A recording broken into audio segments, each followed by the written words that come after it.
والسابقون الأولون من المهاجرين والأنصار والذين اتبعوهم بإحسان رضي الله عنهم ورضوا عنه.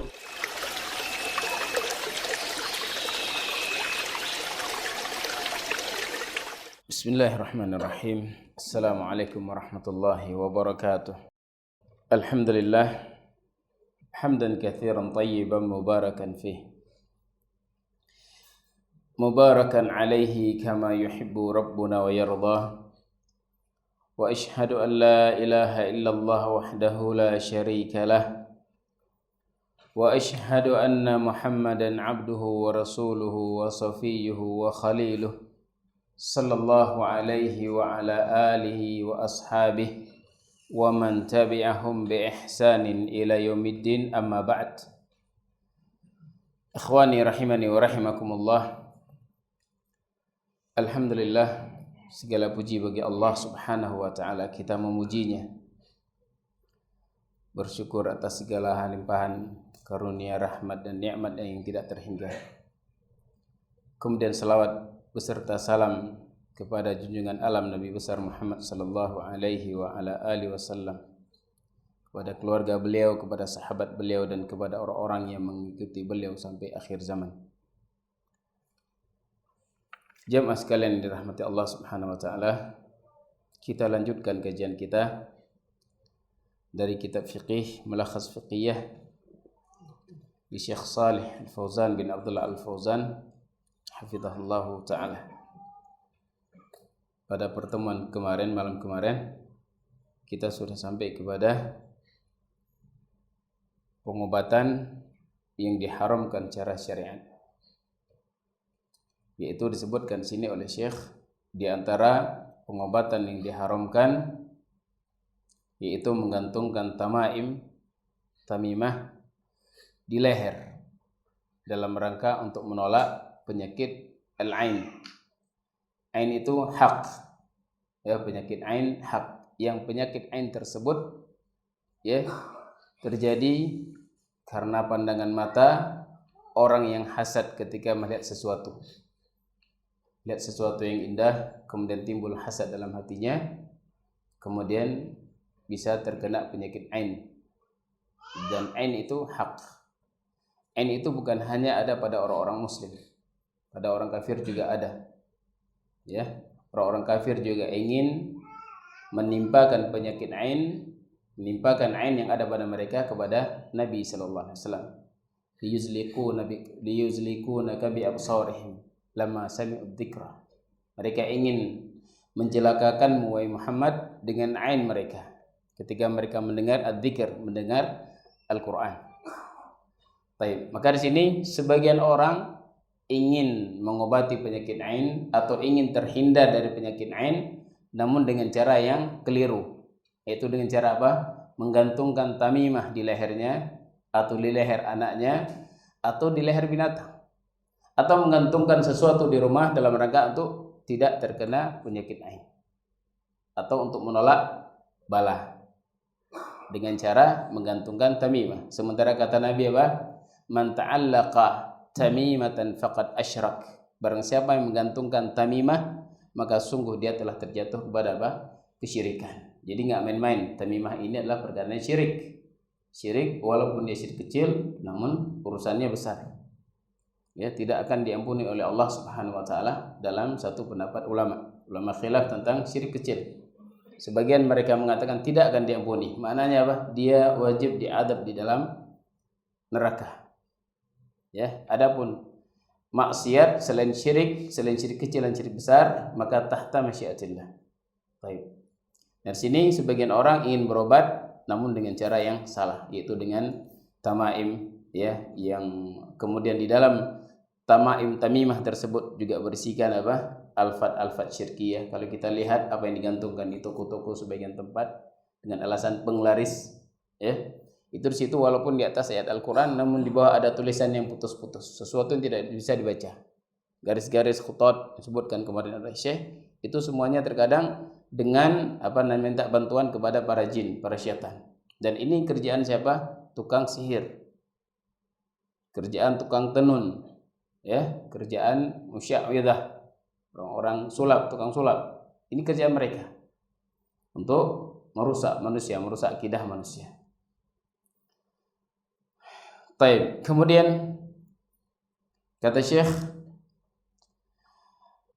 "Au hilaqin tulbasu ala 'adad au dira' wa ghairihi yu'taqad fiha syifa'u wa daf'ul 'aini wal bala." Ya, mereka menggantungkan sesuatu di tangan mereka, ya, di lengan mereka, dan mereka punya keyakinan bahwasanya itu bisa menghilangkan bala dari mereka dan bisa menolak penyakit ain. Lima fiha min ta'alluqil qalb ala ghairillah, dan ini merupakan syirik karena menggantungkan hati kepada selain Allah Subhanahu wa taala fi jalbi naf'in au daf'i dharr, di dalam menolak atau mendapatkan kemanfaatan dan di dalam menolak bala atau kemudaratan. Sementara kata Allah dalam Al-Quran, wa iyyamsaskallahu bidurrin fala kashifa lahu illahu wa in yuridka bi khairin fala radda li fadlihi yusibu bihi man yasha min ibadihi. Kata Allah Subhanahu wa taala, kalau seandainya Allah memberikan kemudaratan kepada seseorang, maka wala kashifa lahu illahu, tidak ada yang bisa mengangkat kemudaratan tersebut kecuali hanya Allah Subhanahu wa taala. Hanya Allah yang bisa mengangkat kemudaratan yang Allah berikan kepada seseorang. Dan kata Allah dalam ayat yang lainnya, wa idza maridtu fahuwa yashfin. Apabila aku sakit, maka Allah yang menyembuhkan, bukan yang lainnya. Kemudian kita diperintahkan untuk berobat, mencari sebab-sebab yang sesuai dengan syar'i atau sesuai dengan takdir. Ya, tajarrub seperti apa? Baca Al-Qur'an sesuai dengan syar'i. Ruqyah merupakan pengobatan yang syar'i. Kemudian juga bisa dengan apa? Dengan minum sesuatu, hawat sauda, ya, kemudian minyak zaitun, madu, dan sebagainya. Sesuatu yang syar'i. Sekarang menggantungkan sesuatu di leher, apa manfaatnya? Secara syar'i tidak ada syariatnya. Kemudian secara tajarrub, ya, secara penelitian juga enggak ada manfaat. Apa faedahnya sekarang digantungkan di leher anak-anak? Benang, kemudian tertulis di dalamnya sesuatu. Ini meminta bantuan kepada siapa? Kepada para syaitan, kepada para jin. Tidak boleh. Sementara kata Allah, apabila Allah berikan sesuatu musibah kepada seorang, tidak ada yang bisa mengangkat kemudaratan tersebut kecuali Allah. Wa ayyuridka bi khairin fala radda li fadlihi. Apabila Allah menginginkan kebaikan kepada kamu, maka tidak ada satupun makhluk yang bisa menolak kebaikan tersebut. Walaupun seluruh manusia berkumpul untuk memudaratkan seseorang, kalau Allah tidak menentukan mudarat kepada dia, tidak akan mampu bisa memberikan mudarat. Nabi Ibrahim alaihissalam, ya, ingin dibakar oleh kaumnya, telah dinyalakan api yang sifat api itu membakar. Mereka tidak berani mendekat dengan api yang begitu besarnya, mereka menjauh, sehingga Nabi Ibrahim dilempar dengan manjanik, ketapel, dilempar. Namun ketika Allah tidak menginginkan kemudaratan kepada Nabi Ibrahim, kuni bardan wa salaman, kemudian Allah katakan, wahai api, jadilah dingin, selamatkan Ibrahim. Dingin api, yang sifat api panas. Makanya manusia tidak akan bisa memberikan kemudaratan sedikit pun ketika Allah tidak menghendakinya. Manusia tidak akan bisa memberikan manfaat sedikit pun ketika Allah tidak menghendakinya. Maka kepada siapa kita minta? Hanya kepada Allah Subhanahu wa taala. Bukan kepada selain Allah Subhanahu wa taala. Ma'adallah, kalau sempat seorang punya akal yang sehat, kemudian dia menggantungkan harapannya kepada selain Allah Subhanahu wa taala, mencari kesembuhan dengan sesuatu yang diharamkan oleh Allah dengan cara menggantungkan tamimah atau dengan yang lainnya. Qala wa dzalika kulluhum minasyirk, dan ini seluruhnya termasuk dari perkara syirik, kata Syekh. Aw min wasailihi al-musilah ilaihi, atau ini sebagai wasilah yang akan mengantarkan kepada kesyirikan. Ya, asalnya pakai sesuatu, tidak ada keyakinan apapun. Ya, namun kemudian lama kelamaan kok bisa sembuh ini gara-gara ini. Batu ditempel di leher misalnya, batu diikat. Ini sepertinya saya merasakan sembuh. Ya, sepertinya saya mendapatkan rezeki dengan sebab saya gantungkan batu di rumah saya atau di leher saya. Akhirnya apa? Dia meyakini, akhirnya batu menjadi keyakinannya. Dia serahkan segala urusannya kepada batu. Ini bisa mengantarkan kepada wasilah kepada kesyirikan. Wa min dzalika aidan tadawi indal musya'widin minal kahanah wal munajjimin was sahara wal mustakhdimin lil jin fa aqidatul muslim aham indahu min sihhati. Kemudian kata Syekh, Dan juga termasuk tadawi yang diharamkan oleh Allah Subhanahu wa taala, yaitu berobat kepada para tukang tenun, tukang paranormal, dukun, ya, yang sejenis dengan makhluk ini. Dinamakan dengan orang pintar, talbis, untuk menipu manusia. Ya, dikatakan orang pintar, dikatakan paranormal, semuanya dukun. Kerjanya apa? Kerja meminta bantuan kepada syaitan untuk memudaratkan manusia. Ini kerja tukang sihir dan dukun, dan hukum tukang sihir adalah ditebas lehernya. Nah, ini haram kita untuk berobat kepada dukun, kepada tukang perbintangan yang menganggap bahwasanya terjadinya sesuatu di alam ini tidak lepas dari perputaran bintang, celakanya seseorang tidak lepas dari perputaran bintang. Kalau menikah pada bulan tertentu, ini karena bintang seperti ini akan celaka, pernikahannya tidak akan langgeng, dan sebagainya. Ya, ini keyakinan yang kufur kepada Allah Subhanahu wa taala, menisbahkan sesuatu kecelakaan, kebaikan, kecelakaan kepada selain Allah Subhanahu wa taala. Ini bentuk kekufuran kepada Allah Subhanahu wa taala. Baik, kemudian kata beliau, fa aqidatul muslim, akidah seorang muslim itu lebih penting daripada kesehatan badannya. Akidah, keyakinan seseorang. Orang ketika badannya tidak sehat, namun akidahnya sehat, tidak mengapa. Walaupun dia mati, namun dia datang kepada Allah dengan membawa apa? Hati yang selamat, akidah yang selamat. Yauma la yanfa'u malun wala banun illa man atallaha biqalbin salim.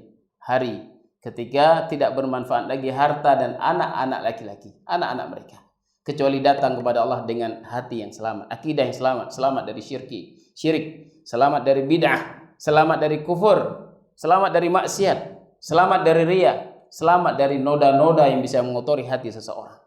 Itu dia akan selamat walaupun badannya sakit. Sehingga keselamatan akidah hati seseorang itu jauh lebih penting bagi seorang muslim daripada kesehatan badan. Badan bagaimanapun sehat tetap akan mati, 60-70 mati. Ya, akan mati. Apapun yang kita mau pergunakan, obat apapun, tetap akan datang waktu kematiannya. Namun yang paling penting bagi seorang muslim adalah akidahnya selamat dari berbagai macam noda-noda kesyirikan, ya, bid'ah dan yang lainnya. Kemudian kata beliau, wa qad ja'alallahu shifaa'a fil mubahati an-nafi'ati lil badan wal aqli wad din. Dan sungguh Allah Subhanahu wa taala telah menjadikan obat yang mubah, yang boleh dipergunakan, yang dia bermanfaat kepada badan, bermanfaat kepada akal, dan bermanfaat kepada agamanya, tidak merusak agamanya. Wa ala ra'si dzalikal Qur'anul Karimu war ruqyatu bihi wa bil ad'iyah al masyru'ah. Kemudian inti dari segala obat, kata Syekh, ya, segala obat adalah Al-Qur'an. Karena Al-Qur'an itu apa? Syifa. Baik itu syifa bagi sudur dan syifa bagi badan. Syifa'ul lima fis sudur, membersihkan hati, obat bagi hati. Kemudian obat bagi badan, seperti para sahabat pernah meruqyah orang yang disengat, ya, kemudian dengan baca Al-Fatihah sembuh. Berarti Al-Qur'an itu obat bagi hati dan juga obat bagi badan. Obat, segala obat adalah Al-Qur'an. Wa ruqyah bihi, membaca Al-Qur'an ketika orang sakit, dibacakan Al-Qur'an kepadanya. Wabil ad'iyah masyru'ah, kemudian dengan doa-doa yang disyariatkan oleh Allah Subhanahu wa taala untuk dibaca ketika terjadi sakit. Baik. Qala Ibnu Al-Qayyim rahimahullah, berkata Ibnu Al-Qayyim, wa min a'dhamil ilaji fi'lul khairi wal ihsanu wad dzikru wad du'a'u wat tadarru'u ila Allah wat taubah. Kata beliau, dan obat yang paling besar pengaruhnya, obat yang paling besar itu adalah melakukan amalan kebaikan. Ini obat bagi segala penyakit, kata Ibnu Qayyim. Kemudian wal ihsan, berbuat baik, wal dzikr, mengingat kepada Allah Subhanahu wa taala. Ala bi dzikrillah tatmainnul qulub. Karena penyakit itu sumbernya dari dalam. Ya, ketika Allah berikan ketenangan dalam hatinya, akan membuat badannya sehat. Ala bi dzikrillah tatmainnul qulub. Ketahuilah hanya dengan mengingat Allah hati itu akan tenang. Wa doa, kemudian doa, silahul mu'min, terjadi penyakit minta kesembuhan kepada Allah Subhanahu wa taala. Wa tadarru, bukankah sekian obat yang dikonsumsi oleh sebagian orang yang dikatanya ini obat ini sangat mujarrab, karena diminum oleh orang yang sama, penyakit yang sama oleh orang yang berbeda, satu sembuh, satu tidak sembuh. Kalau memang itu obat yang menyembuhkan, tentunya akan sembuh semua orang yang minum obat tersebut. Menunjukkan ini hanya sebagai sebab, kesembuhan itu dari Allah Subhanahu wa taala. Siapa yang Allah inginkan sembuh, kita hanya berusaha. Fa idza azamta fatawakkal 'ala Allah. Apabila ingin melakukan sesuatu, tawakal kepada Allah. Ingin berusaha untuk minum obat, bismillah minum obat. Kalau Allah sembuhkan, Allah sembuhkan. Namun kita menempuh cara-cara apa? Yang syar'i. Tadarru' ila Allah wa taubah, kemudian bertobat kepada Allah Subhanahu wa taala. Wa ta'thiruhu a'dham minal adwiyah. Kata Ibnu Qayyim, pengaruh dari zikir, pengaruh dari berbuat baik, pengaruh dari ibadah, tadarru' ila Allah, bertobat kepada Allah itu lebih besar daripada pengaruh obat-obatan yang diminum oleh orang yang kena penyakit. Lakin bihasabi isti'dadin nafsi wa qabuliha intaha. Akan tetapi ini sesuai dengan apa? Kesiapan jiwa seseorang, penerimaan jiwa seseorang. Tergantung kembali kepada keyakinannya. Ya. Baik. Al-Qur'an itu menyembuh, ruqyah itu menyembuh. Ketika dibaca tidak sembuh, kembali kepada orang. Bukan Al-Quran tidak bisa menyembuhkan. Berarti ada masalah sekarang. Orang yang membaca atau orang yang dibaca. Baik. Jangan berburuk sangka kepada Al-Quran. Katanya Al-Quran bisa menyembuhkan. Jadi obat segala penyakit. Dibaca berkali-kali berbulan-bulan nggak sembuh-sembuh. Ini perlu ditanyakan orang yang membaca dan orang yang dibaca. Perhatikan, nggak mungkin Al-Quran itu salah. Dan nggak mungkin apa yang dikatakan oleh Nabi itu salah. Ya, kembali kepada kita. Ada masalah apa dengan kita sehingga Allah juga belum menyembuhkan penyakit yang kita derita. Qala wala ba'sa bitadawi bil adwiyah mubahah ala aidil atibba al arifina bi tashkhisi al amradi wa ilajiha fil mustasfayat wa ghairiha. Kemudian tidak mengapa bagi seseorang untuk berobat ya dengan obat yang dibolehkan, seperti berobat kepada para dokter yang mereka mengetahui tashkhis itu diagnosa, bisa mendiagnosa suatu penyakit atau bisa mendiagnosa kemudian bisa memberikan obat yang sesuai dengan penyakitnya di rumah sakit atau di selain rumah sakit. Silakan mau berobat ke dokter, tidak mengapa. Kita ini bab apa? Kitab jenazah belum sampai ya. Ini masih sakit, belum meninggal. Kita akan sampai kepada bab meninggal karena bab janais. Bab janais ini beda dengan kitab janais yang lainnya. Biasa janais langsung sebutkan gimana orang mati, apa yang dilakukan kepada orang mati, kemudian bagaimana memandikan, bagaimana mengkafani. Ini nanti sebutkan dulu orang sakit sebelum mati. Ada mukaddimah sebelum mati. Tapi qala, kemudian kita selesaikan ya, kita baca ini sebelum masuk pada ahkam al-wafah, ahkam kematian. Qala wa tusannu iyadatul marda, kemudian disunnahkan untuk kita menjenguk orang sakit. Menjenguk orang sakit faedahnya besar sekali. 70.000 malaikat akan berdoa memintakan ampunan kepada Allah bagi orang yang menjenguk orang sakit. Pergi pagi, malaikat tersebut 70.000 malaikat akan berdoa sampai sore hari. Doa mintakan ampunan kepada siapa? Orang yang datang ziarah orang sakit. Amalan yang sangat sederhana, sangat mudah kita lakukan. Nggak ada syaratnya saya malu pergi, nggak ada uang tuh beli barang bawaan, beli oleh-oleh, beli buah atau kasih uang, nggak ada uang, nggak ada. Orang sakit nggak cari itu. Dia ingin diziarahi. Terkadang dengan ziarah itu bisa sembuh jiwa. Ya, diziarahi oleh teman-temannya, ziarah dan bermanfaat kepada orang sakit dan bermanfaat kepada yang ziarah. Didoakan oleh 70.000 malaikat. Siapa yang tidak rindu? Malaikat, manusia, makhluk yang tidak pernah berbuat salah. La ya'sunallaha ma amarahum wa yaf'aluna ma yu'marun. Mereka tidak pernah bermaksiat kepada Allah dan mereka melakukan apa yang diperintahkan. Ini mereka berdoa kepada mereka yang ziarah orang sakit. Amalan yang kecil kita lakukan namun dapat pahala yang sangat besar. Semangat untuk menziarah orang sakit. Datang pagi didoakan sampai sore. Datang sore didoakan sampai subuh hari. Lima fi sahihain wa ghairihima, sebagaimana dalam sahihain dan selain sahihain, khamsun tajibu lil muslim ala akhihi, 5 perkara yang wajib bagi seorang muslim atas saudaranya. Dzakara minha iyadatal marid, disebutkan dalamnya di antaranya adalah 5 perkara yang wajib hak seorang muslim atas muslim yang lainnya, ada 5, di antaranya adalah iyadatal marid, yaitu apa? Menjenguk ketika dia sakit, baik di rumah sakit ataupun di rumahnya. Idza zarahu sa'ala an hali. Nah, kalau kita ziarah orang sakit, apa yang kita tanyakan? Kata beliau sini, sa'ala an hali, bertanya tentang keadaannya. Gimana sekarang keadaan antum, akhi? Ya, tanya keadaan. Selama memang dia bisa berbicara, senang untuk diajak bicara, silakan tanya keadaan. Kemudian faqad kana Nabiyyu sallallahu alaihi wasallam yadnu minal marid. Nabi apabila datang menziarahi orang sakit, beliau mendekat kepada orang sakit, ya, memberikan nasihat, menanyakan keadaannya, berdoa kepadanya. Ini Nabi. Kemudian boleh enggak kita ziarah kepada orang sakit yang orangnya kafir? Boleh tidak? Boleh ya. Siapa pernah melakukannya? Nabi. Pernah ziarah kepada siapa? Yahudi. Dan juga pernah ziarah kepada siapa? Orang musyrik. Siapa? Abu Talib, paman beliau. Ketika hampir mati, datang Nabi, ya, datang kepada Yahudi. Kemudian Nabi perintahkan, aslim, masuk Islam kamu.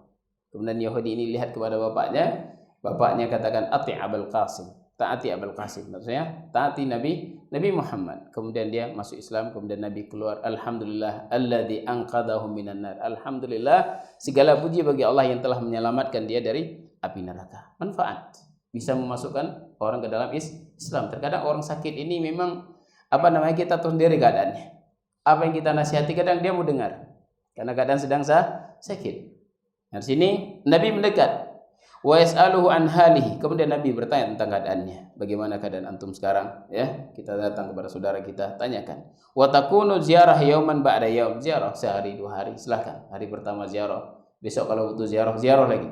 Atau ba'da yaumain, atau setelah 2 hari datang lagi. Mungkin masih sakit, ya, setelah 2 hari datang lagi. Manfaatnya banyak sekali, didoakan oleh para malaikat.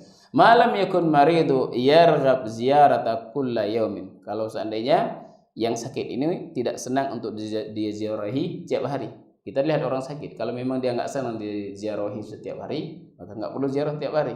Mungkin 2 hari sekali atau 3 hari sekali. Kalau memang masih sakit, dilihat keadaan si yang sakit. La yutilul julusa indahu, tidak perlu memperpanjang duduk di sisinya. Illa idza kana al-marid yarghab dzalik, kecuali kalau seandainya orang sakit ini memang senang kita ziarahi, duduk lama-lama bersamanya, silahkan. Sesuai dengan keadaan, ya. Wa yaqulu lil marid, kemudian apa yang kita ucapkan kepada orang yang sakit? La ba'sa 'alaik tahurun insyaallah. Tidak masalah kepadamu, insyaallah ini sebagai penghapus dosa. Ini ucapan yang kita ucapkan kepada orang sakit. Wa yudkhilu 'alaihi surur, kemudian memasukkan kesenangan dalam hatinya. Sakit biasa, ya, penghapus dosa. Apa yang bisa menyenangi hatinya, sampaikan. Ya, urusan keluarga jangan dipikirkan. Ada yang ngurus misalnya dan sebagainya. Dilihat keadaan orang sakit, yad'u lahu bisyifa, kemudian berdoa kepadanya untuk berikan kesembuhan kepadanya. Allahumma syfih misalnya, ya, semoga Allah cepat menyembuhkanmu dan sebagainya. Wa yarqihi bil Quran, kemudian boleh kita datang kemudian meruqyah dia dengan Al-Quran. Silakan ruqyah kalau memang dia senang untuk kita baca Al-Quran, ya, pegang kepalanya misalnya atau duduk di sampingnya, baca Al-Quran. Baca Al-Fatihah, la surat Al-Fatihah wal Ikhlas wal Muawwidzatain. Kita datang baca Al-Fatihah, kemudian baca surat Ikhlas, kemudian Muawwidzatain, qul a'udzu birabbil falaq dengan qul a'udzu birabbin nas. Silakan kalau mau baca kepada mereka saudara kita yang kita jenguk dalam keadaan sakit. Mungkin lagi enggak ada yang datang, kita sendiri. Silakan baca Al-Qur'an kalau memungkinkan. Baik, wa yusannu lil marid ayyusiya bi syai'in min malihi fi a'malil khair. Kemudian kepada yang sakit disunahkan bagi orang yang sakit, dianjurkan bagi orang yang sakit untuk dia memberikan wasiat, ya, sedikit dari hartanya untuk amalan kebaikan. Sakit dia punya harta misalnya. Saya wasiatkan harta saya, ya, sekian misalnya untuk masjid. Ya, untuk pondok pesantren yang di dalamnya diajarkan Al-Qur'an, diajarkan sunnah-sunnah Nabi. Ini dianjurkan bagi mereka yang sakit, ya, keluarkan sedikit hartanya, wasiatkan hartanya untuk diserahkan kepada amalan-amalan kebaikan. Wa yajibu ayyusiya bimalihi ma alaihi minad duyun wa ma indahu minal wada'i' wal amanat. Kemudian juga wajib baginya untuk berwasiat dari hartanya kalau seandainya dia punya utang. Kalau ini wajib, kalau tadi mustahab, disunahkan. Ini wajib. Kalau seandainya dia punya utang, maka dia harus berwasiat. Saya punya utang di sana, punya utang di sini. Kalau perlu tulis, sampaikan kepada orang yang kira-kira amanah, kepada keluarga, saya punya utang di sana. Sampaikan, ini wajib sampaikan. Apalagi kita sudah menjelang kematian, sudah bawa mati misalnya, ya. Karena ini bab ini sebentar lagi mati. Baik. Kemudian wa ma indahu minal wada'i wal amanat. Kemudian kalau seandainya dia memiliki titipan orang atau amanah orang yang dia titipkan, ini wajib kita sampaikan. Nanti terkadang keluarga dia nggak tahu keadaan kita, datang, wah ini harta keluarga saya, harta bapak saya, harta abang saya, habis diambil. Padahal titipan orang. Jangan sampai ribut nanti gara-gara kita. Walihada matlub, wahada matlub. Dan ini sangat dituntut untuk diberikan wasiat bagi mereka yang diamani sesuatu. Hatta minal insan sahih, bahkan ini dari orang yang sehat juga harus ditulis. Jangan nanti ribut, terjadi sengketa gara-gara pernah menyimpan uang, kemudian yang simpan tidak amanah, dia tidak mengakui. Enggak pernah kamu simpan duit kepada saya. Baik. Ini walaupun orang sahih tetap dianjurkan untuk menulis wasiat tersebut. Liqaulihi sallallahu alaihi wasallam ma haqqu mri'in muslimin lahu syai'un yusi bihi yabitu lailataini illa wasiyatuhu maktubatun indahu. Tidak ada seorang muslim pun yang hak atasnya ada sesuatu yang dia ingin memberikan wasiat kepadanya, kemudian dia tidur di malam hari kecuali wasiat tersebut telah tertulis. Ya, di sini tertulis nggak mesti dibantal, tertulis di kertas atau tersimpan di tempat yang dia yakin bisa tersimpan, ya. Kemudian dia amanahi, disebutkan di sini ada catatan-catatan utang saya di lemari ini atau di sini saya simpan. Ya, di email saya atau sebagainya, disimpan dengan baik. Ini perintah dari Nabi. Harus tertulis wasiat tersebut. Muttafaqun alaih. Hadis ini muttafaqun alaih. Bukhari Muslim. Wa dzikru lailatin. Nah, sini kenapa disebutkan 2 malam? Apakah dibatasi 2 malam? Dzikru lailatin ta'kidun la tahdid. Ini sebagai bentuk takkid, bukan pembatasan. Maksudnya apa? Benar-benar diperintahkan kalau kita punya wasiat, tulis wasiat tersebut. Jangan sampai 2 malam kita tidur tidak menulis wasiat. Bukan hanya 2 malam berarti. Ya, pokoknya ini intinya apa? Perintah untuk menulis wasiat supaya tidak terjadi keributan nanti di belakang hari. Fala yanbaghi ay yamdiya alaihi zaman, tidak pantas untuk lewat zaman, wa in kana qalilan, walaupun wasiat tersebut sedikit, illa wa wasiyatuhu maktubatun indahu, kecuali wasiatnya tertulis di sisinya, li'annahu la yadri mata yudrikuhul maut, karena dia tidak mengetahui kapan akan datang kematian kepadanya. Ya. Baik, maka tulis kalau ada wasiat-wasiat seperti ini. Qala wa yuhsinu al-maridu dhannahu billah. Kemudian bagi orang yang sakit, hendaklah dia berbaik sangka kepada Allah Subhanahu wa taala. Apa bentuk baik sangka kepada Allah Subhanahu wa taala? Yaitu ketika dia berdoa, dia berbaik sangka Allah akan menerima doanya. Ketika dia bertobat, dia berbaik sangka kepada Allah, Allah akan menerima taubatnya. Ketika dia berdoa, dia berbaik sangka kepada Allah, Allah pasti akan mengabulkan doanya.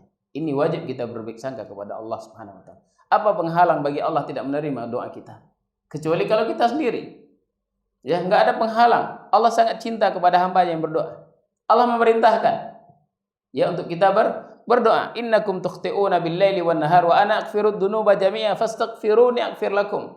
Wahai hambaku, sesungguhnya kalian orang yang melakukan kesalahan siang dan malam, dan aku Zat yang Maha mengampuni. Mintalah ampunan kepadaku. Allah perintahkan. Tidaklah Allah memerintahkan sesuatu kecuali Allah cinta kepada sesuatu tersebut. Apa yang Allah perintahkan? Minta ampunan kepadaku. Niscaya akan aku kabulkan permintaannya. Minta kepada Allah. Ya, siang dan malam merengek-rengek kepada Allah walaupun perkara kecil. Ya, minta kepada Allah Subhanahu wa taala. Hendaklah orang sakit itu berbaik sangka kepada Allah. Fa innallaha yaqul ana 'inda dhanni 'abdi bi. Aku sesuai dengan persangkaan hambaku kepadaku. Kalau hambanya berniat baik, berprasangka baik bahwasanya Allah Maha menerima taubat, Allah Maha mengabulkan doa, Allah akan mengabulkan. Tapi kalau dia berburuk sangka, sudah sekian lama saya berdoa, tidak pernah dikabulkan. Akhirnya berburuk sangka, nggak mau berdoa lagi. Ini nggak boleh seperti ini. Ya, tetap kita berdoa. Yang jelas kalaupun kita secara zahir tidak mendapatkan balasan, itu sudah tersimpan. Itu ibadah doa itu. Amalan kebaikan akan dibalas oleh Allah Subhanahu wa taala. Dan balasan doa yang Allah kabulkan itu sesuai dengan keinginan Allah, bukan keinginan kita. Belum tentu apa yang kita minta itu kalau seandainya diberikan langsung akan baik bagi kita. Kita mau minta harta misalnya, belum tentu itu baik bagi kita. Diberikan harta yang banyak, akhirnya mungkin dulunya sering ke masjid mulai kendor, ya, mulai sibuk dan sebagainya. Yakin bahwasanya apa yang kita minta kepada Allah, Allah berikan. Ya, dan Allah berikan sesuai dengan keinginan Allah Subhanahu wa taala. Kebaikan bagi hambanya. Jangan pernah berputus asa di dalam mengharap rahmat Allah Subhanahu wa taala. Kemudian wa ta'akkadu dzalika 'inda ihsasihi bi liqa'illah. Kemudian lebih dikuatkan lagi ketika dia makin terasa, ini semakin terasa sakit semakin berat, semakin terasa ingin bertemu dengan Allah Subhanahu wa taala. Maka di situ dia harus lebih berbaik sangka kepada Allah Subhanahu wa taala. Maka sangat indah kalau seandainya kita mengetahui keadaan kita. Ya, kita terus bisa bertobat kepada Allah, meminta ampunan kepada Allah Subhanahu wa taala. Ya, suatu hikmah kalau seandainya Allah berikan kita sakit, mengugurkan dosa-dosa sebelum kita mati. Baik, qala wa yusannu liman yahduru tatmi'uhu fi rahmatillah. Kemudian disunahkan bagi orang yang hadir ketika orang hampir meninggal, sudah sangat dekat dengan sakratul maut. Maka pada saat itu dia mengajak orang ini yang sakit ini untuk rakus terhadap rahmat Allah Subhanahu wa taala. Sakit semakin berat. Ya, diingatkan dia, terus ingatkan kepada Allah. Bawa dia agar supaya dia mengharapkan rahmat Allah Subhanahu wa taala. Wa yughallibu fi hadhihi al-halah janib ar-raja' ala janibi al-khauf. Maka dalam keadaan seperti ini hendaklah seorang itu mengajak dia untuk lebih condong kepada apa? Janib raja', mengharapkan rahmat Allah Subhanahu wa taala daripada janib khauf. Karena kalau orang khauf saja tidak ada raja', maka di sini apa? Bisa menyebabkan dia apa? Putus asa. Kalau roja, ya dia mengharap ampunan Allah Subhanahu wa taala, terus mengharap ampunan Allah Subhanahu wa taala. Karena khauf dan roja ini dua perkara yang harus seimbang pada seorang ketika dia sehat. Khauf dan roja. Roja kepada Allah, mengharap kepada Allah, dan khauf kepada Allah Subhanahu wa taala. Nah, ketika sakit dia lebih harus condong kepada apa? Janib roja, mengharapkan rahmat Allah Subhanahu wa taala. Orang yang sudah sakit diberikan khabar ketakutan, semakin pingsan dan bisa mati. Ya, maka sini janib apa lebih dicondongkan? Roja, terus berharap kepada Allah. Karena sedang diberi sakit. Tapi kalau orang sedang bermaksiat, jangan dikasih roja terus. Ya, ditakutkan dia kepada Allah. Khauf, takutlah kepada Allah Subhanahu wa taala. Tapi kalau dia sehat, seimbang. Karena orang yang berputus asa dari rahmat Allah, kemudian yang merasa aman dari makar Allah, ini termasuk dosa besar.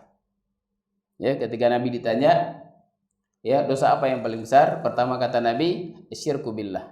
Kemudian yang kedua, al-amnu min makrillah, kemudian al-ya'su min rauhillah. Itu putus asa dari rahmat Allah dan kemudian merasa aman dari makar Allah Subhanahu wa taala. Tidak boleh. Kita harus dua-dua ini. Tidak melakukan kesyirikan, kemudian khauf senantiasa kita bangun kepada Allah, kemudian roja. Khauf dan roja dua perkara yang tidak boleh dipisahkan pada seorang hamba. Baik, maka orang yang sedang sakit dia harus lebih condongkan kepada roja. Baik, kalau khauf terus bisa mati kadang nanti. Ya, lebih cepat matinya.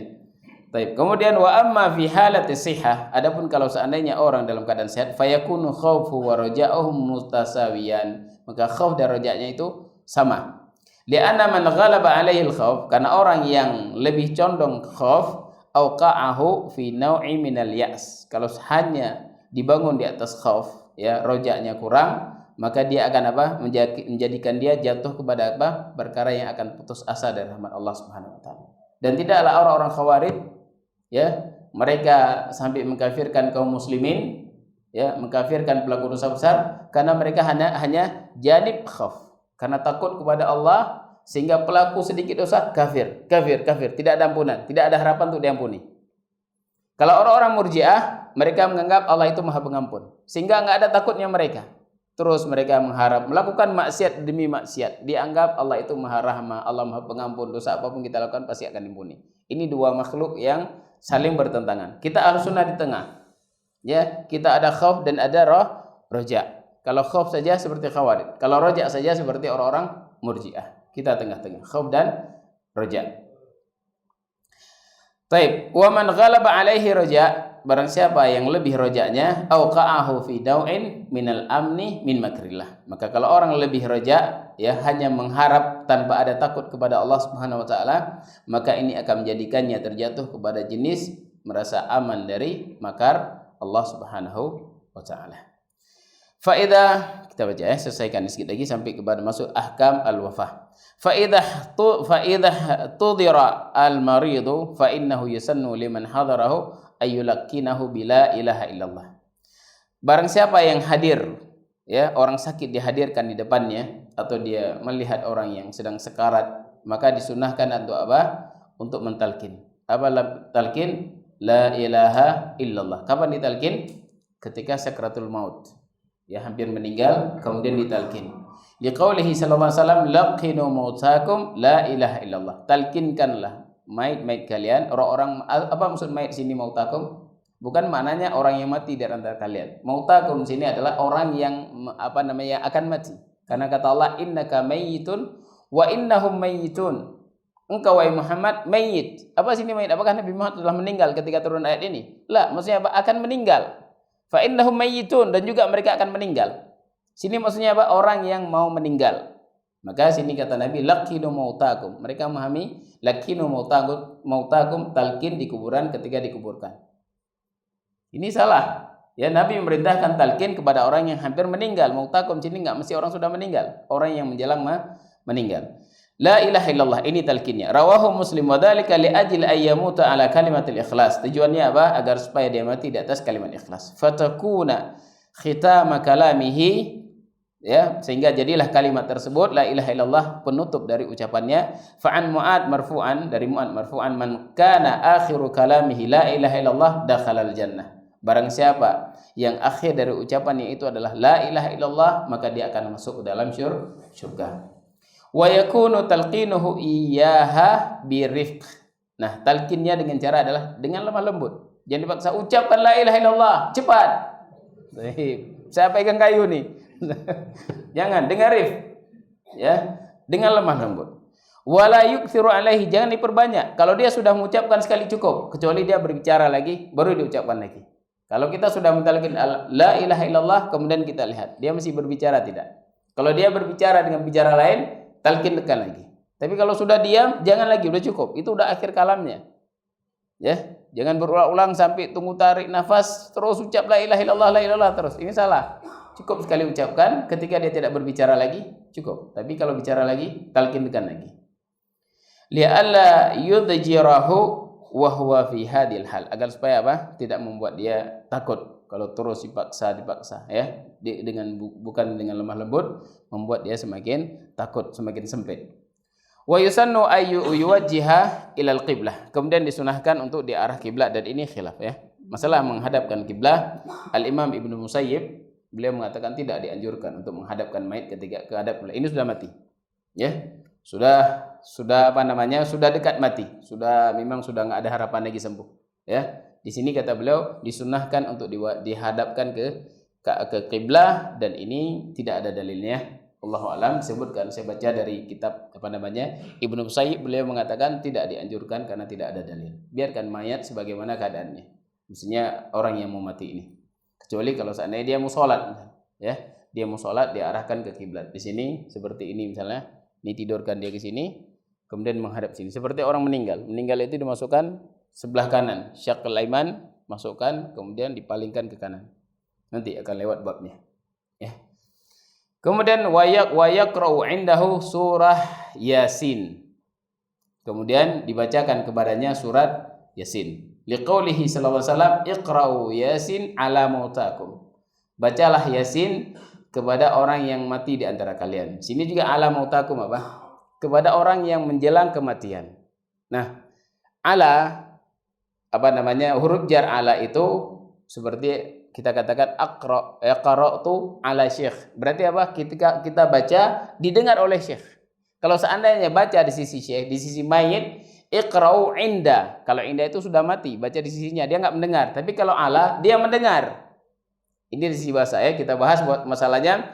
Sebagian mereka memahami bahwasanya iqra'u Yasin ala mautakum, perintah untuk baca Yasin kepada orang yang telah mati di antara kalian. Sehingga lihat orang ketika meninggal sebelum dimandikan rame-rame baca Yasin. Yang ibu-ibu, yang bapak-bapak baca Yasin rame-rame. Mereka mengamalkan hadis ini.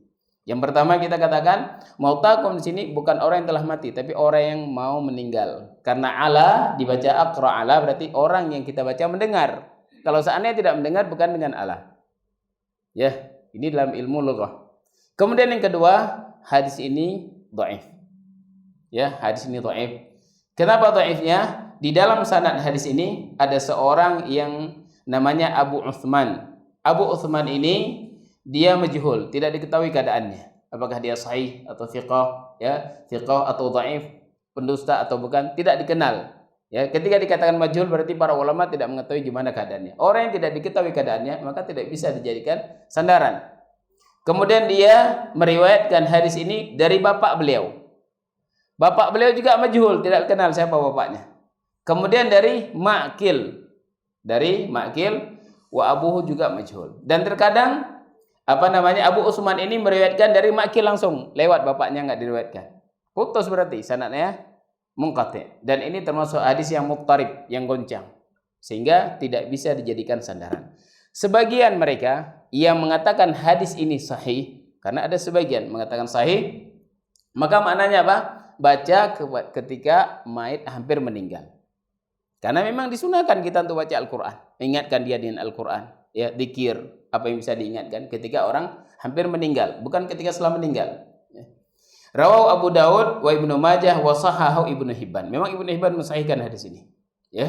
Namun yang rajih seperti yang kita sebutkan tadi, bahwasanya hadis ini dhaif, didhaifkan oleh sekian para a'immatul hadis. Wal muradu biqaulihi mautakum min man hadarathu al-wafah. Bukan orang yang telah mati, tapi orang yang sedang menunggu kematian. Wa amma man mata fa innahu la yuqra alaihi. Adapun orang yang sudah mati tidak dibacakan kepadanya. Fal qiraah 'alal mayyit ba'da mautihi bid'ah. Ini kata saya. Membaca Quran setelah kematiannya ini termasuk perkara bid'ah yang tidak ada sandarannya dari Nabi. Bi khilafil qiraah 'alal ladzi yuhtadhar. Berbeda dengan membaca Al-Qur'an kepada orang yang hampir meninggal, fa innaha sunnah. Maka ini adalah sunnah. Fal qira'atu 'indal janazah aw 'alal qabri aw li ruhil mayyit, membaca Al-Qur'an kepada jenazah atau kepada kuburan atau kepada ruh si mayit, ya kullu hadza minal bid'ah. Ini semuanya dari perkara bid'ah, kata Syekh, allati ma anzalallahu biha min sultan, yang Allah tidak pernah menurunkan petunjuknya untuk perkara ini, tidak pernah menurunkan dalilnya. Wal wajib 'alal muslim al-'amalu bis sunnah wa tarkul bid'ah. Maka wajib bagi seorang muslim untuk beramal dengan sunnah dan meninggalkan al-bid'ah. Baik, ya, kita cukupkan. Insyaallah pada pertemuan yang akan datang kita sudah masuk kepada ahkam al-mayyit, kepada orang mati. Mungkin nanti bisa dibawakan kain 3 lembar untuk kita ajari cara membungkus jenazah. Ya, cara memandikan semuanya akan kita lewati. Kemudian bagaimana tata cara takziah, kemudian perkara apa saja bid'ah yang dilakukan oleh sebagian kaum muslimin, ya, dalam takziah dan dalam yang lainnya semuanya akan disebutkan di dalam kitab ini insyaallah. Tapi ini yang bisa kita sampaikan. Subhanakallahumma wa bihamdik, asyhadu an la ilaha illa anta astaghfiruka wa atubu ilaik. Wassalamualaikum warahmatullahi wabarakatuh.